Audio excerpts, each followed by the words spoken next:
sponsorship of Rothschild Bank on his suit like a NASCAR racer because these are the guys who put him in there. And one last thing here, Washington Post, talking about the European Union. They call it a 28-nation club maybe making a comeback. You know what?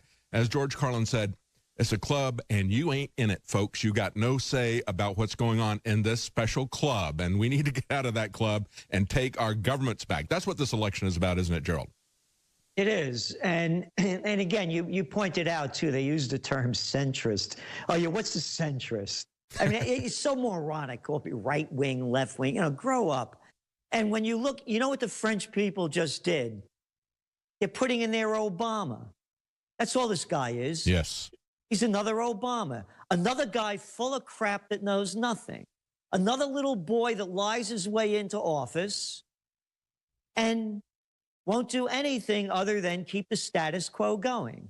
Another little liar that plays whatever is being played out, capitalizes on it, wins over those people, and then plays the centrist role, which actually means keeping the club, as you mentioned, George Carlin, we're not members in it, never will be, keeping them from keeping them alive so they can rape every dime and life out of us that they can. So that's who they put into office. So now we have to say the French were as stupid as everybody else, and I used to think that they were really smart. But boy, but look who they had. Look at the clown that they got there now, Hollande. Yeah. Look at the jerk they had behind him. A little warmonger of a nothing guy, Sarkozy, that took out, along with Obama, and another little jerk, I should say wanker because he's English, Cameron, who also started the war in Libya. So when you look around the world and look what you have, I guess the people are getting what they deserve because they're putting in one little jerk after another. Yes, and of course, when you're talking about Sarkozy and Hollande, who is the first French president to not run for re-election, why? One of the reasons is because he angered his socialist base by pandering to the bankers in Brussels. And the guy who enacted those policies was Macron, who Hollande brought into his administration because Rothschild wanted him there. Basically, he bought his way out of his government service for 50,000 euros. Then spending 4 years with Rothschild, he becomes extremely wealthy, and then they insert him into a socialist government. So that's why you had this fracturing of the Socialist Party there. But of course, they also reported how he was partying after the election with Sarkozy and all of his bling-bling celebrities, which is what they call them in France. So this is a guy who is equally at home with all of the establishment. That's why they call him a centrist, because they don't want to label him as being with one party or the other. No, he's with the globalists in Brussels. He's with the bankers. He's a central bankerist is what he is.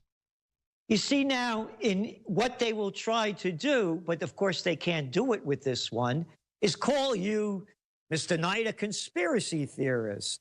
Oh, yeah, the fact is this cat is from the Rothschild Club. He has his credentials right there. Here are the papers. Does anybody need any more proof? No, you're a conspiracy theorist. No, I'm not. Here's the proof.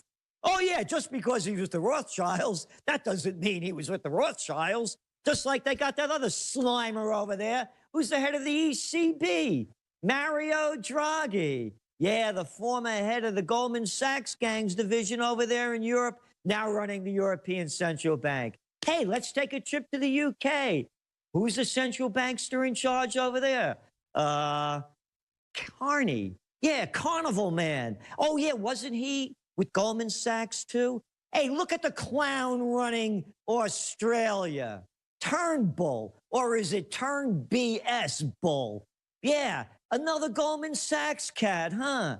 One after another. That's right. It's a banker takeover. Oh, and everybody out there say, oh, Celente, lower your voice, you're becoming angry. Hey, get this in your head. If Jesus Christ could pick up a whip and drive the money changers out of the temple, hey, an act of violence, right, by the Prince of Peace, to get rid of the banksters that were ruining people's lives, I could be angry about it because I don't like getting shafted by the Wall Street gang and the Goldman Sachs gang the Merrill Lynch mob, and all of the rest. Oh, and all you liberals out there that are crying your crocodile tears that Hitler didn't win and Obama's gone, he didn't prosecute one of the criminals that committed felonies, convicted of felonies, the banks, not one head rolled. Oh, just like this little clown that just got elected in France, Obama lied his way into office, promising we, the little people, that the banksters would pay for their criminal acts, and didn't bring one of them to justice. You know what they call bringing people to justice? Killing somebody overseas. I brought Osama bin Laden to justice. I blew his brains out. Oh, I didn't do it.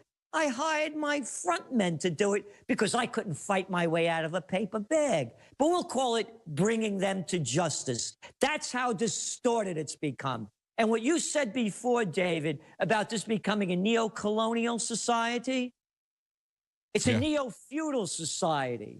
There's different rules for the political nobility and the economic elite. Yeah, well, the economic elite want to eliminate the Western middle class. And so that's exactly what they're doing. You have this guy, Macron. We talked about it at the end of February. February 27th, we had an article at Infowars.com. Le Pen's Rothschild rival, who says Muslim mass migration is unstoppable. He said, get used to it. He said, we've entered a world of great migrations, and we will have more of it. We will have more of it because that's what they want. That's what the bankers want. They want to take down the middle class in America and Western Europe. They want to have a clash of cultures. They want to have chaos. They want to have terrorism. So they will be in the catbird seat here. He says, we've entered a world of great migrations. He goes, it's going to be, in the coming decades, migrations from geopolitical conflicts that, of course, the bankers will set up. Rich man's war, poor man's fight. And they're going to bring the fight home to our shores. That's what they're going to do with this mass migration that is the aftermath of these wars that they want to set up abroad. Yeah, and again, you know, as we talk about bringing in migrants and other people coming into the country and the people that support it, here's what I say to them. Open your house to them. Bring them in. Yeah. Pay for their health care. Pay for their education. You want them in? Bring them in. I don't want them in. Yeah, adopt them yourself. Be responsible for them. Yes. Exactly. I don't want to bring in another person into this country until this nation rebuilds itself. Look here. You pick up today's Wall Street Journal. I was just looking at it when we're ready to go on the air. You look at the front page story. Parents are drowning in college loan debt. Over 330,000 in the United States, in U.S. programs, haven't made a payment in at least a year. Wow. We're suffering in this country economically. Again, only the economic elite are making it to the top. So does not make sense to me to bring in more people when you can't take care of your own. And again, all these people that are shooting off their mouths and taking to the streets in these protests, bring them into your house, put your money where your mouth is. Educate them, pay for their health care, feed them. We can't feed our own right now, and you want to bring in more?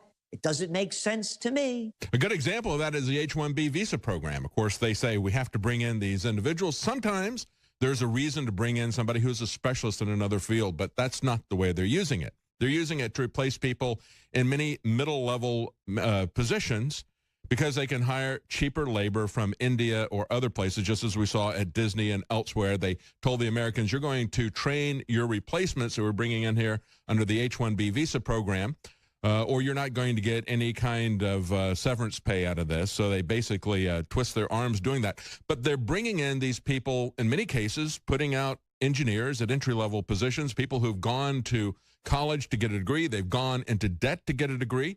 But also we have illegal aliens who come in here under the Dreamer program. And, Gerald, they get in-state tuition.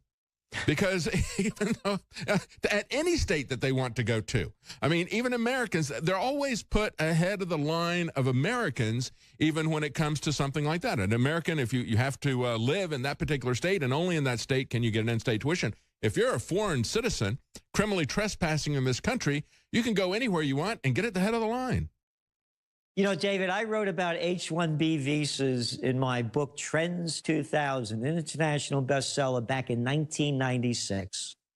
I showed how it was a whole scheme from Silicon Valley to bring in cheap labor so they wouldn't have to pay the people in this country a living wage when they could get away with it. And the entire push to bring in immigrants and refugees going back was the National Association of Manufacturers, when we had manufacturers in this country, and Silicon Valley. It was a con job by the Silicon con men to bring in cheap labor. That's all of this is about. Yeah, absolutely. And, you know, we've seen some movement by the Trump administration to curb that. That's one of the things that he had talked about in his campaign, and I'm glad to see him do it. One of the things, too, Gerald, and I wanted to get your take on this, was we saw today that they announced that the Trump administration is going to look at the abuse that the executive orders that Barack Obama filed to use the Antiquities Act to take massive amounts of land, especially throughout the West. He was calling everything a monument, part of the Antiquities Act, which would have been set up to save some specific artifact of culture. And just like he abused the 1917 Espionage Act, he also abused this ancient piece of legislation to take millions upon millions of acres. And this is something that is a big issue out West. And the Trump administration has now taken the lead, saying that they're going to go back and look about 20 years at the abuse of this particular tactic and possibly undo some of these takings of land. Yeah, I don't know much about that, so I'm not going to really comment on it. I haven't really been following that. But what again, on the economic issues, I agree a lot of what Trump is doing. And when you looked at the poll that came out, for example, and his low ratings is 100, the first 100 days. But then you look at what his most popular position on that polling is. 73% of the people support him for his wanting to bring back jobs and create jobs in the United States. That's right, putting America first. Exactly. Yes. So in those issues, I'm totally for it. On the foreign policy issues, he's done a 180 on it. Yes. He came out and said how useless NATO is, which it is, and now he's backtracked on that. And the UN. And the UN, as he was saying, the UN is doing an awful job, and yet what do we see? We see him going exactly opposite. You're talking about the Occupy Peace situation. I'm very concerned that he brings in the United Nations Security Council to the White House before he talks to anybody from Congress. And it sounds like the type of thing that we saw going back a few years ago when Jeff Sessions was talking to Leon Panetta. We all remember that clip. And Jeff Sessions is saying, well, what would you do? And and Leon Panetta says, well, we might notify you after the fact, but we're going to make the decision with the UN and with NATO, and we might advise Congress after the fact. And Jeff Sessions says, wait a minute, you're a congressman. You know what the Constitution says. Congress is supposed to declare the war according to the law. And they have this back and forth. But now it looks like that's what's going on with North Korea. We'll have to wait and see. But it certainly is troubling for me to see the order in which this is happening. First the UN, then the Senate, then the House is going to be advised by the White House. And again, you look at who he's stacked the administration with. Yes. Loaded with defense contractors and generals. I want to read you a quote. This is the guy, our U.S. Defense Secretary, Mattis, Mad Dog. Quote, you go into Afghanistan, you got guys who slap women around for 5 years because they don't wear a veil. Guys like that ain't got no manhood anyway. It's a hell of a lot of fun to shoot them. Mm-hmm. I mean, this is coming from an adult. Here's another one from him. I'm going to plead with you, do not cross us. If you do, survivors will write about what we do here for 10,000 years. He's talking about the U.S. occupation of Afghanistan. What are we doing over there? It was a war. I broke up George Bush's speech to the American people in one of our Trends Journal 9 days after 9/11. I wrote, this is how I began it. only a madman would speak these words, and only people dumbstruck with fear would believe them and believe they did. There was no proof of anything that we should have gone into Afghanistan. There's a man by the name of Osama bin Laden, and he'd been hiding there. Yes, so? Well, we're going to go over there, and we're going to get rid of those Taliban. Oh, the Taliban. Hey, isn't that what Jimmy Carter created to get the Russians out of there? Oh, no, it's the Mujahideen, too. Oh, that's the one Osama bin Laden was part of. I mean, everybody forgets these things. Well, of course, they've got a lot of lithium, Gerald. They got a lot of lithium that they use for batteries. They're the lithium. They are to lithium what Saudi Arabia is to oil. That's one of the reasons that we're there. Of course, they also have massive production of poppies for the opiates, and that has skyrocketed since we've gone back there. So we've got real reasons for being there, don't we, Gerald? Well, no, the reason they invaded Libya and Iraq was because of their broccoli crops. It wasn't because they were sitting on Libya, the finest sweet crude on the planet that only cost $1 to get out of the ground, and the 10th largest oil reserves. And what does Iraq have? The second or third largest oil reserves. You know, it had nothing to do with that, of course. And Syria doesn't have anything to do with the pipelines that are competing to come across. It has nothing to do with any of that. It has to do with freedom and